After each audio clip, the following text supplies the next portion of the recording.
હવે આ 18મા અધ્યાયની શરૂઆત ભગવાન કરે મોક્ષ સંન્યાસ. મોક્ષ કેમ થાય, શું વસ્તુ મૂકવાની છે ને કઈ લેવાની છે, આ 78 શ્લોક છે આના. એને હવે પછી થોડીક આપણે વાત ચર્ચા કરીએ કે ભાઈ કાલની કોને ખબર છે.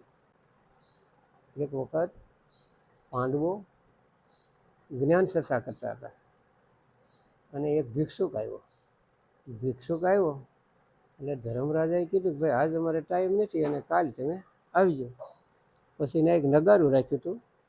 એ નગારું છે ને એ કોઈ સારી વાત નીકળે, સારો પ્રસંગ હોય, સારો સમાજ સુધારો સારો થાય, એમ હરખ સારો હોય તો એ વગાડવામાં આવતું હતું. એટલે ભીમ ઊભો થઈ અને એ નગારું વગાડ્યું, દાંડી મારી, ધબધબાટી બોલી. અને ધર્મરાજા કહે, ભીમ આપણે તો જ્ઞાન ચર્ચા કરી છીએ, એમાં તને શેનો હરખ છે? તો હરખ હોય તો નગારું વગાડવાનું છે, તે કાયમું કેમ વગાડ્યું? કે ના ના, મને ખબર પડી અને હું આજ તો એવો હરખાણો કે કોઈ દી નથી હરખાણો, એટલો આજ મને હરખ થયો. કે પણ છે શું? કે મને ખબર પડી કે મારા ભાઈને કાલની ખબર પડી ગઈ છે, એટલે મને બહુ હરખ થયો. ના ના, ધર્મરાજા કે મને ઘડીની ખબર કે ઓલું દેવું હોય તો દઈ દો ને, કાલની હું વાત કરો છો કે.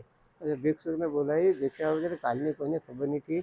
હવે એવી વાત છે, આ સંસારમાં આપણે રહીએ છીએ પણ કાલ શું થવાનું છે એની તારીખ નથી આપણી પાસે, મોહતની છે નહીં. સમજ્યા? આપણે ભજન વાણીમાં કહે છે કે ડર તો લાગ્યો મને સાયાજી એકદમ કહો. એવો ડર માણસ છે, એક દિવસ આપણે જવું પછી એ જ ડર છે, મોતથી બીવું. અને ધર્મ પાળવો તો કયો ધર્મ પાળવો? મરચરિયા ધર્મ પાળવો. મરી જવું છે નક્કી છે, એટલે ખોટું ઓછું થાય. બાકી તો આ સંસાર છે ને ભૂલ ભરેલો છે. સંસાર છે એ સાર વગરનો છે. આમાં જ્યાં જ્યાં જઈને એનો સંતોષ થતો નથી. જે પૈસા ગમે તેટલા મળે સંતોષ ન થાય, ગમે એટલું જ્ઞાન મળે તો સંતોષ ન થાય, અને પ્રભુનું નામ સિવાય સંતોષ ન થાય. ગીરમી જમી વિકત છોકરા બધું આપણી પાસે હોય એમાં ક્યાંય સંતોષ નથી. એમ જોજો, જીવન એટલું જીવા હોય, મરવા પડ્યા તો હજી જીવું તો સારું, ક્યાંય સંતોષ નથી. ભગવાનના નામ સિવાય ક્યાંય સંતોષ છે નહીં. હવે અહીંયા અર્જુન ભગવાનને 18મા અધ્યાયની શરૂઆત કરે છે. એને જાણવાની જિજ્ઞાસા છે. સંન્યાસ ને ત્યાગની વાત પૂછે છે કે હે મહાબાહો, હે અંતર્યામી, હે વાસુદેવ, હું સંન્યાસ અને ત્યાગના તત્વને જુદી જુદી રીતે જાણવા માગું છું. ત્યાગ કોને કહેવો, સંન્યાસ કોને કહેવો? ભગવાન વાસ ભગવાન કહેવા લાગ્યા, હે અર્જુન, કેટલાક પંડિતજનો તો કામ કર્મને ત્યાગને સંન્યાસ કહે છે. ઘરબાર છોડીને સંન્યાસ થઈ જવાને ત્યાગ કહે છે. કેટલાય માણસો એમ કહે છે. અને કેટલા બીજા વિચાર કુશળ જે માણસો છે એ એમ કહે છે કે બધાય કર્મનો ત્યાગ કરવો ઉચિત નથી. તો કેટલાક તો વિદ્વાનો પણ એમ બીજા કહે છે કે કર્મ માત્ર દોષવાળું છે, એટલે ત્યાગને યોગ છે, છોડી દેવું જોઈએ. એમ કરી કે હાલો હું તો સાધુ બની જાઉં, પણ જે અંદર રહેલી કામના, જે એની અંદરની વાસના, એને જે ઇન્દ્રિયો છે એ સાથે લઈને જાય અને સાધુ થાય એ બધું ભેળું આવે. એક વાત છે કે એક સાધુ સંન્યાસી હતા, એ ઘર બાર છોડી બધાનો ત્યાગ કરી સંન્યાસી ઝૂંપડી બાંધી, આશ્રમ નાનો એવો કરીને બેઠા ને બધા માણસો મળ્યા આવવા. તો બાપુને કે છાશની દૂધની જરૂર પડે તો એક કે હું ગા લઈ આવી દઉં, બકરી લઈ આવી દઉં બાંધી. ત્યાં એ દૂધ ઉંદરડે ઢોળી નાખ્યું તો કે મીંદડી પાળવી જોઈએ. મીંદડી પાળી ઉંદરડાને ખાઈ ગઈ મીંદડી. ત્યાં કે થોડીક ખેતી હોય તો સારું, ખેતી કરો તો ગાને નીંદ થાય. હોય બાપુ એ ખેતી કરી અને આ સંસાર જેવો પાછો ન્યા હતો મોટો સંસાર ઊભો થયો. એટલે બાપુને ખબર પડી, અરે આ તો શું થયું કે આ તો હું હતો ને ન્યા આવ્યો કે એમ આ સંસારમાંથી મુક્ત કોઈ થઈ ગયો એમ નથી. એ વાત નથી. ભગવાન હવે કહેવા માગે છે, હે શ્રેષ્ઠ પુરુષ. અર્જુન શ્રેષ્ઠ પુરુષ બને છે. શું કરવા? આખો નટ છે. શું કરવા? કે જે દેવલોકમાં અર્જુન ગયો ત્યાં અપસરા નથી ને, જે મેનકા નામની અપસરા હતી ને એની સામું અર્જુન ધ્યાન કરીને જોયું. અને ધ્યાન કરીને જોયું તો ઇન્દ્રને એમ થયું કે આની અરે મનોરંજનની જરૂર છે. રાતે મોકલી અપસરા. એટલે અપસરા કે મારા ઇન્દ્રની આજ્ઞા છે, તમે મારે સામું જોઈ રહ્યા હતા એટલે અર્જુને શું કીધું કે હું છે ને કઈ રીતે જોતો કે અરે આ અપસરા મહાન છે, અમારી માતા છે, અને આમાંથી જે જન્મ થયો એ ભરતનો જન્મ થયો, અને એ ભરતના નામ ઉપર ભારત દેશ પડ્યો, અને એમના વંશના અમે છીએ. એટલે હે માતા, ભાવે મેં તમારો દર્શન કર્યા. એટલે અપસરા કહે છે અમારે કોઈ દી કે એવું કાંઈ હોય નહીં અપસરાઓને, એટલે હું તને મારી હારે રંગ લીલા કરી, નકર હું તને સાપ આપી દઉં. એટલે માતાજી તમારો સાપ તો મને આશીર્વાદ છે કે જા તું એક વર્ષ પૂરતો નપુસંગ બની જાય. અર્જુન નપુસંગ થઈ ગયો. એ વરેતનગરમાં બ્રહ્લા નામથી પોતે છોકરીઓ ભણાવતો એની વાત તો ઘણી મહાભારતમાં આવે છે. અને એની વાત કરીને આ શું કરવા એને માતા ગણીતી એની વાત કરું કે વિશ્વામિત્રએ 100 દીકરા હતા અને 100 દીકરા રાજપાટ છોડી અને એ તપસ્યા કરવા ગયા. ત્યાં મેનકા અપેક્ષા આવી, ઇન્દ્રે મોકલી કે તપસ્યામાં ભંગ કરવો, એટલે એને ભાળીને કામાતુર થઈ ગયા અને એના સંયોગથી એક છોકરી પેદા થઈ ગઈ. એ છોકરી ત્યાં તો એને આંખ ઉગડી વિશ્વામિત્રને. અપેક્ષાને કે ઓહો મેં બહુ ભૂલ કરી હતી, આ સંસારમાં જો સંસાર છોડ્યો, 100 દીકરા રાજપાટ છોડીને સન્યાસી સાધુ થઈ ગયો અને આ થઈને ઊભી ભાગી ગયા. છોકરી પડી રહી. અપેક્ષા કે અમારે છોકરીને શું લેવા હતી, છોકરી પડી રહી. હવે એ જંગલમાં છોકરી પડી હતી, એની માથે શંકુત નામના પક્ષીઓ સાયો કરે, પક્ષી ઉડે શંકુત નામના. અને કર્ણવનો આશ્રમ હતો, કર્ણવ ઋષિનો, એને ત્યાં મોટી કરી અને મોટી કરી જુવાન થઈને દુષ્યંત નામનો રાજા, તારું નામ આવ્યું દુષ્યંત. એ દુષ્યંત નામનો રાજા શિકાર કરવા અને જોઈને આમાં મોહ થઈ ગયો અને એને ગાંધર્વ લગ્ન કરી લીધા. થાય ધડીના ઢૂલા કરી અને પવિત્ર રીતે 4 પ્રકારના લગ્ન હોય, સમજ્યા? એક ગાંધર્વ હોય, એક રાક્ષસી, એક શાસ્ત્રિક રીતે આ ફેરા ફરવાનું છે, શાસ્ત્રિક રીતે થાય એવા, એક આસુરીવાળો ભગાડીને કરે છે તાણ એ. એટલે હવે એને ગર્ભ રહી ગયો અને એમાંથી જે જન્મ થયો, રાજા તો એને એક અંગૂઠી આપીને વ્યાઈ ગયા હતા. અને એ છોકરો એવો શક્તિશાળી થયો કે નાનો એવો 5 વર્ષની ઉંમરમાં હાથી ઊંઢ ધરીને ખેંચીને લઈ આવે આશ્રમમાં. સિંહને કેસવાળી પકડીને મોર બાંધી દે.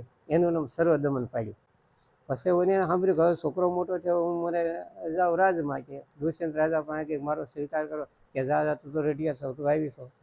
એટલે એને અંગૂઠી દીધી આકાશવાણીથી, આ કે તો હું મરી જાઉં, આપઘાત કરું, પણ તમે આ છોકરાને સ્વીકાર કરો. એનો સ્વીકાર કર્યો આકાશવાણીએ કીધું એ પ્રમાણે. અને એ દુષ્યંત એનાથી આ નામ પડ્યું ભરત.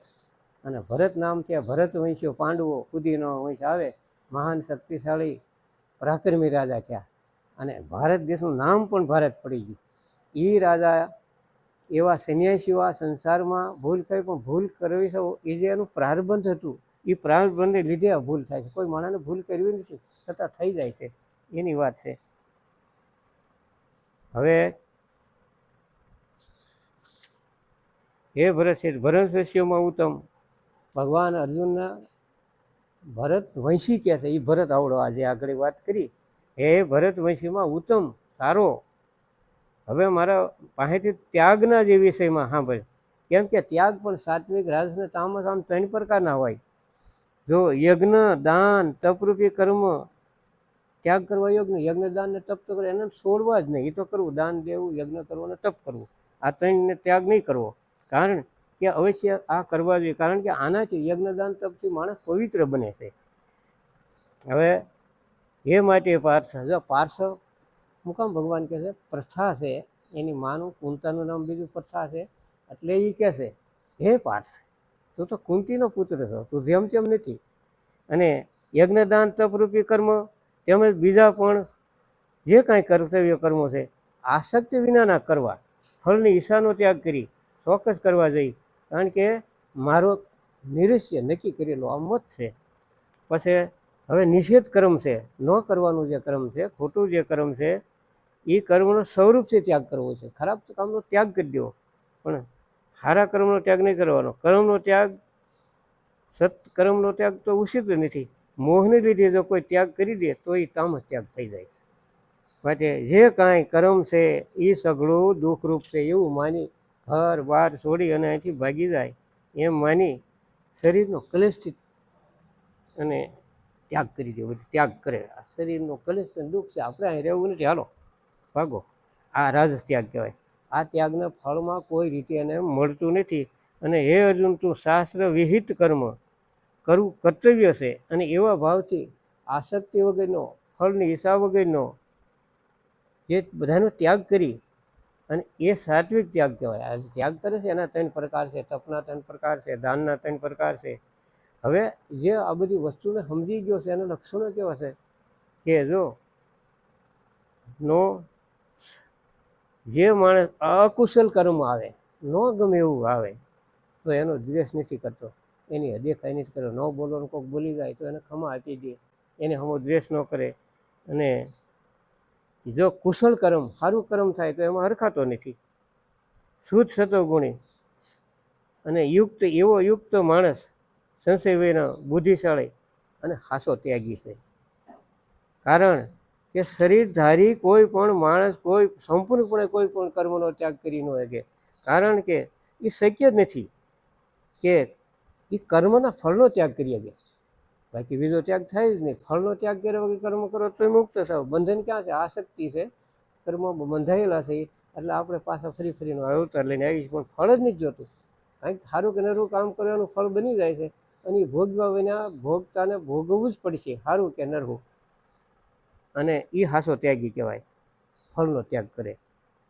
હવે આ રીતે કોઈ સારા કે નરસા જે કામ કર્યા હોય પૂર્વજન્મના, એના ભગવાન એમ કહે છે કે સારા કે નરહા કર્મનો જેને ફળનો ત્યાગ નથી કર્યો, એના કર્મનું સારું નરવું કે મિશ્ર એમ આ ત્રણ પ્રકારનું ફળ અવશ્ય, ત્રણ પ્રકારનું ફળ ભોગવવું પડે. મર્યા પછી નક્કી હોય છે. કર્મ ફળનો ત્યાગ કરી દીધો, ફળ જ નથી, એને કોઈ કાળમાં કર્મ રહેતું નથી. અને કોઈ પણ